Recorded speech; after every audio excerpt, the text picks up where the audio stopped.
tun lain social media hei hlat pakhat chung chang ron lar khop maya tusil tu pakatin zore ma pu zore ma hla khiwana khiam ti chung chang kha oi lo e ti chung chang kha pu pitlanga thu saina ron lar ang ran khop maya chimi chu tum khat ka nga thla fu ve a chumi ka ngai thla ro chunin ka thin lunga hianin hlathu pakhat puro ding le na hla aron ri ral hal maya chu hla chu zai on fatin ne na changa hlimla nei kan chen hun tu ti pi tha te pillar thazolina asakha karelin omreng maya a om chan po chi malakin om chan ka sefia ma in I kami tu fil kha a kan la react tum tak kan ngai thlak ma in kha han ngai thla in han se ve masalok thim teng o ngai thlok ang kiwana khian ka yang king lo ruali swa kianga ka lenga ngan tia oi om lo kiwana khian la tling hlir kan omang a tling lo an lu le sel ten van raman nuam nang kiwana khian la tling hlir kan om khomang chu a tling hlir kan om khom na tu chu isaya bung som tum patum chang som ni le palia chu khopuyom te chuan ka dam lo ven ti to lo wang a chunga chen te chu sual ngai dam te an ni atia wangin ki ko puya khian a tling hlir kan lut don chu wa hilu la tau ale ani mo ei he to fil tu hi tu nge ni pheju ka hrenga I mi alowa a thane ngai na aro puyelom em maya chuti ro chon kha athu soya kha chuanin isaya zia kha aron sei chuaka zore mana ala phua nen ka chon hi chu seizam chia ani em don mani o ka ti dewa ani thu fil tu hi chuanin van ram mo van a thlen to nuwa isu awanga tling vek to te an thlin vek to awangin van ram ba chuanin mitui tlak te lungai te tra te kana kadam lo ti thu sei po om to don lova chui hmuna che tur da chu beram no isu krista thi sena wanga tlan te an ni zia kha aran sei chu ke saya chuan zore ma ero chuanin mihring na a fellow intirual mithalo mo fellow intirual te ho kha I chung tlinglo rual teng te kha isu krista wanga tling a chiar ma mo I mihring taka isu krista thi sena wanga tling tur po a in ngai zo lo te mi fellow te mi sual in ti te ho khatiang ho rual kha isu awangin kan la leng ve do na ni aron ti na kha ani mai zo ka hele tling a in ti lo sia kha zo re ma chuan aran se chu na mai khaling ka ria chuta chuanin ei puro ding le na la phua pi tha ti te na ron sak chua chung tling kan in ti lo na zong po isu kristan min ne sak to awangin chu a ne sak to te ho zai on faten chu isu kristan ne na ro pu chu loma zai on faten ne na changa hlim lai nei kan chen hun tur hi anga hlel am zolin ka ria tu tuma hianin kan react tur tak tu tuma hian kan lu jing halang ka thlang halang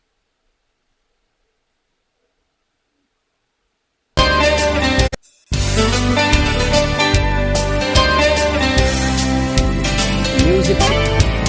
hun lệ ni hi thăng tiếng côi ron lok phua tu ro ding le na music ki pb lian hinga pb lian hinga faman chang mai teng te van ui om em o ui om tho ta ni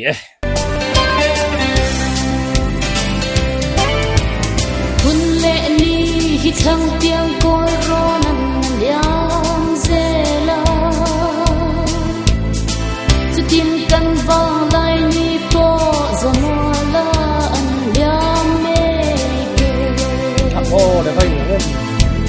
mana zong mo tin lai rual du ching zo in leng me za tuan ram thar ko lo en tur don ngai la bin rual du ne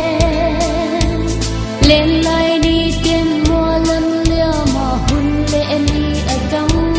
su ta nei puro dinga awi om khap aya tuna hi tu ma hian puro ding liana fam changta ama pol po ni nge sela ama shit ring na tan po ni nge sela hla thui awa han thiam kan ti tak em tro hun le ni thlang tiang ko ro na aliam zela chutin kan wangla ni de po zamua an liam zela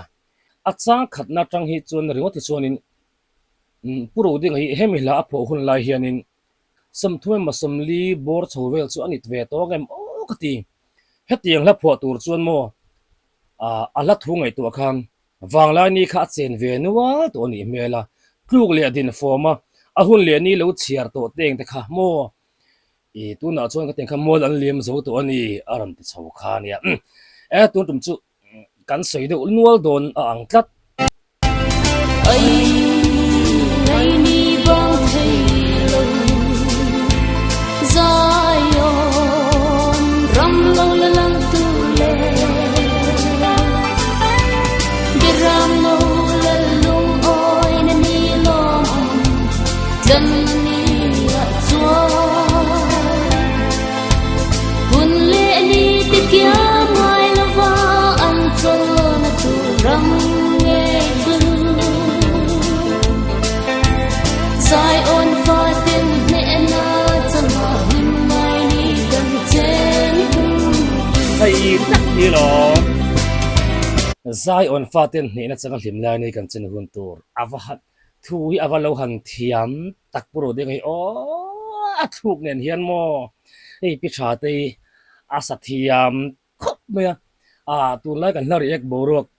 alo thlir thin che in hret karenga pi tha te tel lo chon mo akim don tlat lo tro lawan ngai nom mi ave chang ni na ngai thang tu tur ni a thiang chak tiang ko moi len tu a zi kim tin don in lung lam le na sui lung mo na ryang mi chen ngoro kat ti top don o lo ning lo sam te a san pain du le kan ngai thale mai don nia a thu kha inga ilunga tha chiangin kim ten donin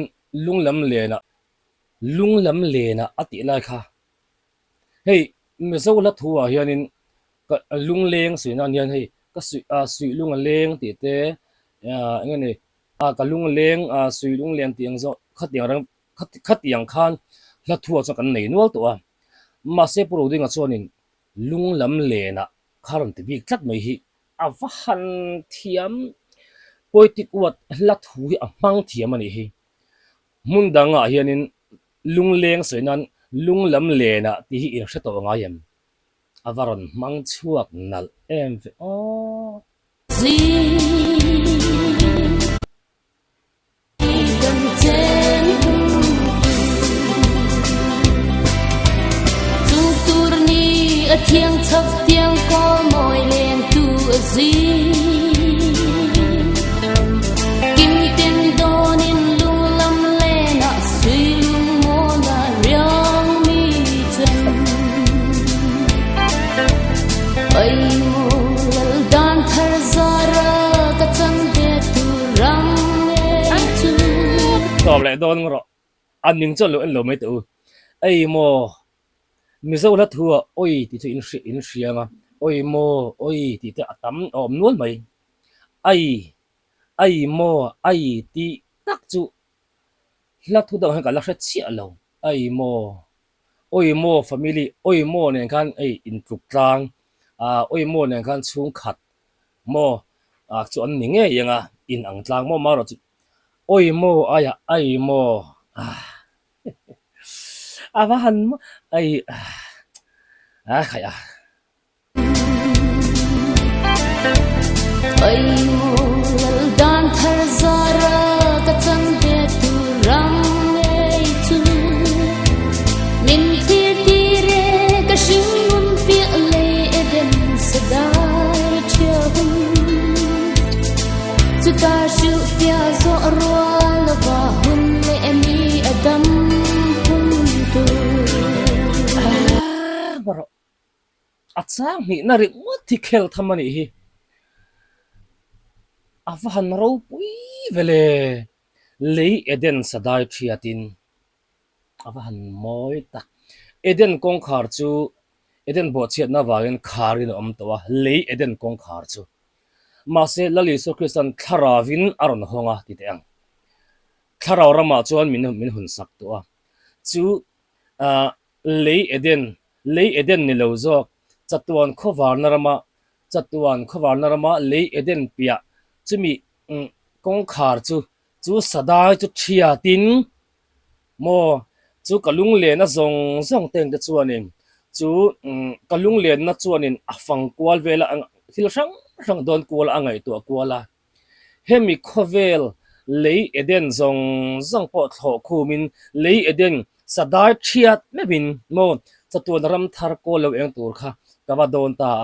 churama chun kalung chu avaleng lu ta ani ati na khan ta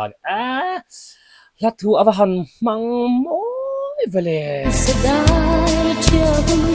oh zara ka chang de tu ram ei chu min thir tire ka shingun pi le eden sedai chahum alung le kha box si a thu ki chu ta shu pia zo arwal wa hun le mi adam hun tu chu la chu hun le ni dang to do ai mai ni bang thei lo Zion ram lo la la tu le biram no le lung oi na ni lo lan na ni a chwa hun le ni ti kya mai la wa an so na tu ram nge chu le Zion fatin ne na sama him lai ni kan sen hun ki tha te hi a mel hi alak kha sin un la hi tro a on in ein he box si alung le kha box si rin ne min se tir vong tung tur ni a thiang thak tiang ko moi len tu a zi sang hi na asano na mo kim ten don in lung lam le na sui lu mo na riao ni chen ai mo dan thar zara ka chang de tu ram ei chu lo ta min sara tire ka shingun pi le eden sedai chahum le eden sadai thia tin chu ta shu pia zo arwal wa hun le ni adam hun tu hun le ni dang hun tu mo tu ma thu sia so lo ai ni bang thei Zion ram lo la lang tu le biram no la lung oi na ni lo kan ni a chwa hun le ni te kya mai la ba an so na tu ram nge chu Zion fatin ne na changa him lai ni kan chen hun